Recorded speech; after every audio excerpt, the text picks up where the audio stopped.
Conversations continue here in Davos 2025. As I've been telling you, there is a large Indian delegation here, not just the central government, but also states. And in fact, one of the states that has been making its presence felt here in Davos is the state of Tamil Nadu. Joining us now to talk about what Davos 2025 looks like is the Industry and Commerce Minister, TRB Raja. Always a pleasure. Many thanks for joining us here on CNBC TV 18. You know, let's start by talking about what's new this time around. It's an all-in-one approach that India has decided to take, putting the Indian central government and its states under one roof, and you're sharing space with Maharashtra. Yeah, I mean, after all, we are the double engine that's actually running this amazing country. So, yeah, I mean, it was a lovely gesture.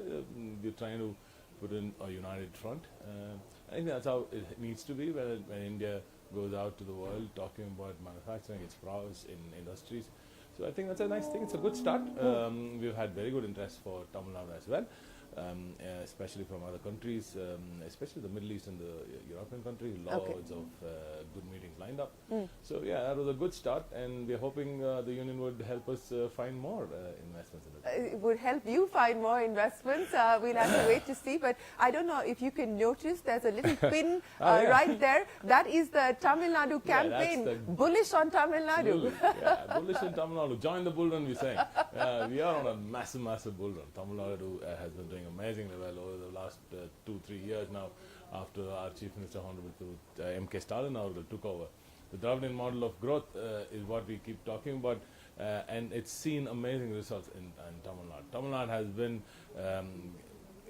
we've got over 10 lakh crores worth of investment in just over the last 3 years. And not just MOUs, these MOUs are also being translated into jobs for Tamil Nadu. So I keep saying this, my Chief Minister, he doesn't look at the investment numbers when it comes to just the crores of amount of rupees that's being invested into Tamil Nadu. He looks at the jobs that are coming out of those investments, and that's what we're really proud of. So let me ask you, you know, in terms of the commitments that were made when you held your investor meeting, which was at the start of the year, over 6 lakh crores, if I remember correctly, in terms of, so what will that eventually translate into? How much of that is already operational, and what does it mean in terms of job creation? Okay, I was just going to do this at the next assembly, but now that you've asked me, you can give us a preview of what you're going to say. So when that happened, and that global investors meet happened, there were so many naysayers that said these are just frivolous MOUs and these are not going to turn into investments. But people started noticing the next month onwards, we started breaking ground for investments that were signed on that Global Investors Meet on the 7th and 8th of January 2024. Now, after a year, there were so many of them who said only 20-30% of these MOUs are become jobs all over India. And that's the norm, right? But I promised them at least 50%. I said we will push for 60, but I will only be happy if it goes above 70. Okay. Now, I can tell you very clearly with facts. I've got photographic evidence. I don't even trust my team. So I've asked them to send me photographic evidence of groundbreaking, of foundation work starting. So I can say we've already crossed 65% of those MOUs. And I'm very, in my heart, I can see that I'm going to push the 75 limit also. Push the 75 limit and achieve that by in 2025? The convention, when you talk about investments coming in, the MOUs are for over 5 years, right? So it doesn't happen overnight. Right. So I'm saying these are, once you lay a foundation, that means the factory is going to come up and it's confirmed, that the jobs are confirmed, right? So that's the way we're going. And looking at that, I'm sure that we're going to breach that 70% mark very soon. And I do see I do see 80 also possible on the horizon. Yeah. Okay, so you're setting a target right here on CNBC TV 18 of what you hope to achieve. But let's talk about FDI, and that's the reason why you're here in Davos, is to try and bring more FDI into India, to try and bring more FDI into the state of Tamil Nadu. You have seen, of course, a year-on-year increase as far as FDI is concerned. What's the hope? What are you targeting on FDI? FDI is actually not a really good way of matters when it comes to investments. See, it's skewed towards HQs of companies. Tamil Nadu is a manufacturing state. We have the industries there, but all the headquarters are either in Noida or in Mumbai, right? Closer to Delhi or to the financial capital in Mumbai. So we really don't look at the FTI numbers as ideal markers of growth.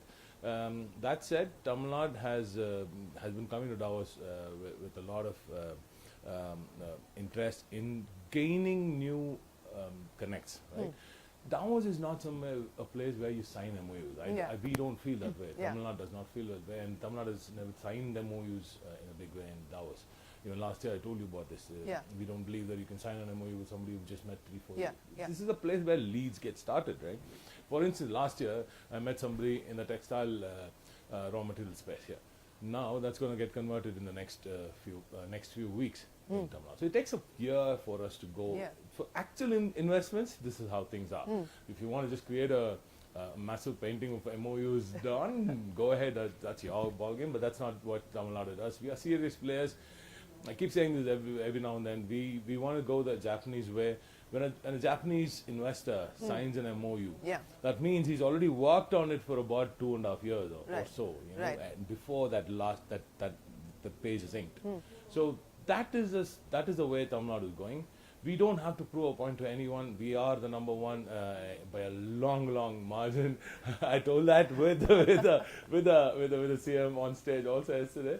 It's a good the CM of Maharashtra, you mean? But I mean, they are ahead when it comes to the economy. But again, they have Mumbai, so I told them that too. But that's the kind of competition you need, right?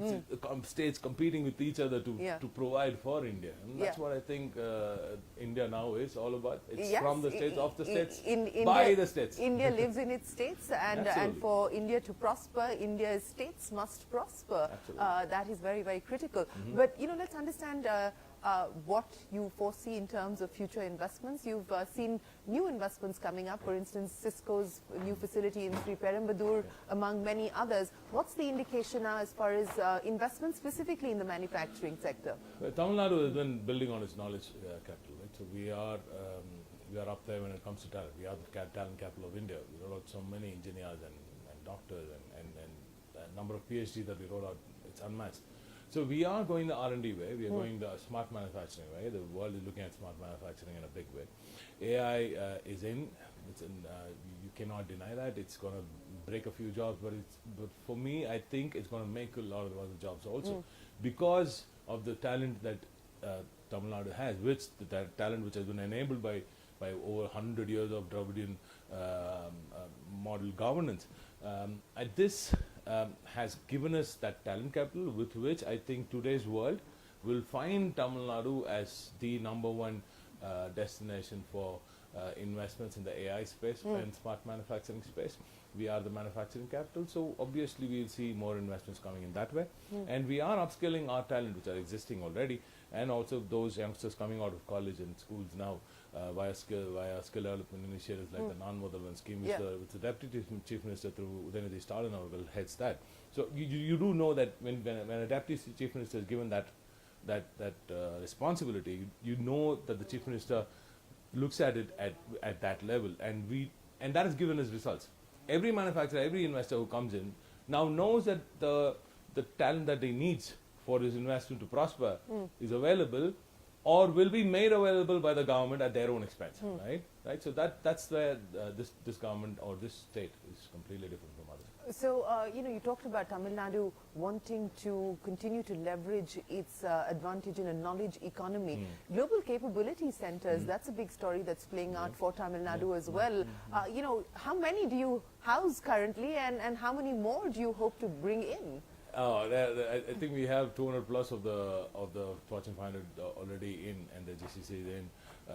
As I said, as we speak, more GCCs are coming in. We lost out a bit to Bengaluru over the past 10 years, and also to Hyderabad in a big way. But now I think we're catching up, and people are starting to see that Tamil Nadu has a workforce which is extremely passionate about work, and hence the attrition rate in Tamil Nadu is extremely low, right? And the cost of living for the workers there, for their staff is extremely low too. So anybody who wants to move into Tamil Nadu, they see that both of them gain, the employee and the employer both gain out of Tamil Nadu. And of course, we are improving our social infra also in a big way. We are up tops when it comes to other infra. There are requests for specific social infra that we are trying to create also. Like what?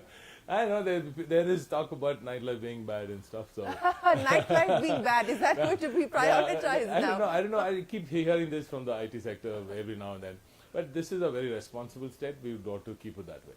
Okay, so you perhaps do a little bit more as far as recreation and entertainment Absolutely. is See, concerned. we are using our beaches more now. The beaches are getting prepped up. We have such a beautiful coast.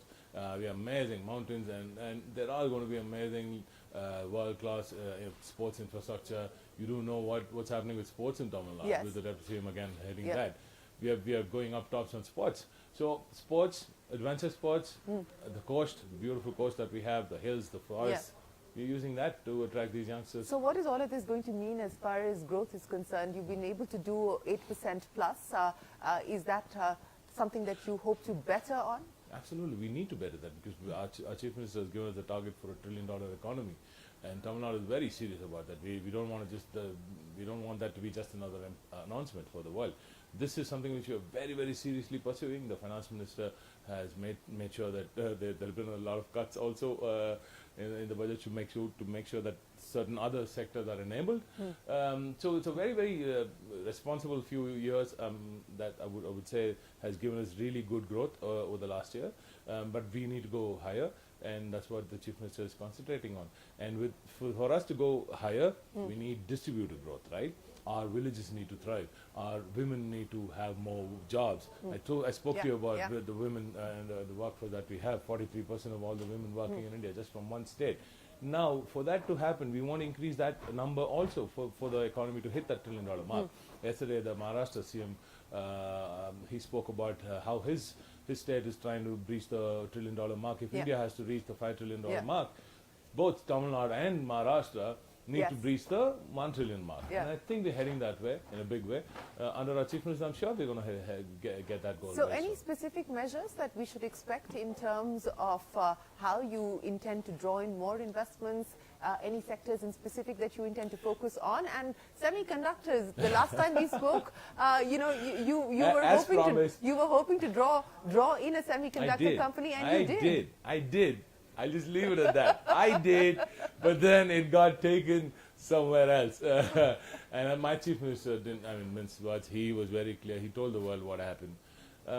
We are a bit upset about it, but we'll keep trying. We'll keep going on, because I know that those who were taken also know that they've lost out on Tamil Nadu's value. So everybody who comes into Tamil Nadu knows the value of the talent that's available, the infrastructure that's available, the policy continuity between governments. That's also a huge thing for a state like Tamil Nadu. No other state can actually promise that. This state has done that for decades now, right from its inception. So, for us, semiconductors is a thing, but we have succeeded when it comes to design. So we are looking at high-end jobs. Okay, if you're going to go for fabs, ultra pure water, and a lot of other requirements, but jobs not so much. But we still need it, we still want it, we are heading that way.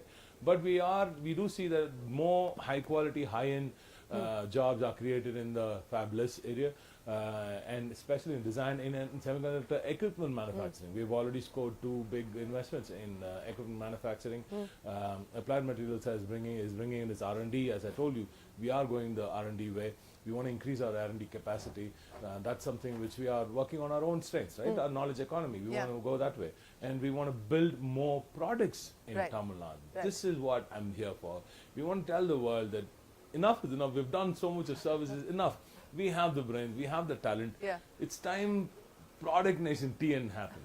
It's Product Nation India happened. It's time that happened too. Absolutely. For that, Tamil Nadu will work on it. It is time, but back to specifics. Ford, what's the update on that? You do know that that's something which that's a huge score for the Honorable Chief Minister when we went to the US for that visit.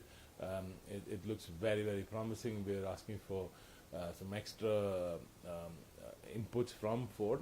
That's coming in. We have a few meetings lined up in the next week as soon as I go back. Good news coming very soon.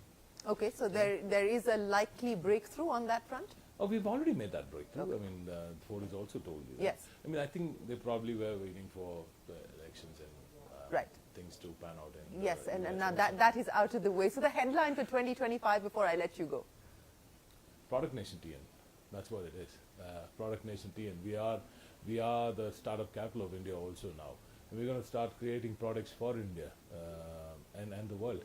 And we're going to have our own Apple, our own Google. I want to do that. I mean, I think it's capable. I mean, we are capable. Yeah. I mean, we're doing it for them. Yeah. Why not for us, Yeah. right? And I think as a nation, if we work together on our strengths, if all of these states, amazing states, and its people, and amazing Yeah. talents that we have, Yeah. if we work together, Product Nation India is definitely up. Product Nation India, that is the message here from TRB Raja. Thank you very, very much for joining us. We wish you the very best of luck with your plans for the state of Tamil Nadu, and we look forward to hearing back more from you and that 80% target that you've set That's right a yes. here on the Absolutely. record. And we'll come back for an update on that. But thank you very much for joining us. It's been an absolute pleasure. We will take a break here and continue our conversations. There's plenty more that's coming up from Davos. Stay with us. We're back in a moment.